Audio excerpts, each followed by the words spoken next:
জিরে দিয়ে দেবো ফোড়নে, পেঁয়াজ দিয়ে দেবো, লবণ দেবো, 1 চামচ হলুদ দেবো, 1 চামচ রসুন দেবো, দিয়ে আদা দিয়ে দেবো, বেটে রাখা কাঁচা লঙ্কা গোলমরিচ দিয়ে দেবো, 1 চামচ কাশ্মীর লঙ্কা গুঁড়ো দিয়ে দেবো, 1 চামচ জিরের গুঁড়ো দিয়ে দেবো, সামান্য একটু জল দিয়ে দেবো।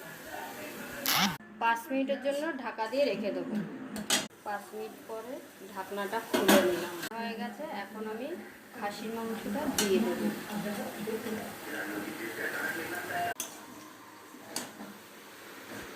টমেটো দিয়ে দেবো, কুচনো চৈঝাল দিয়ে দেবো,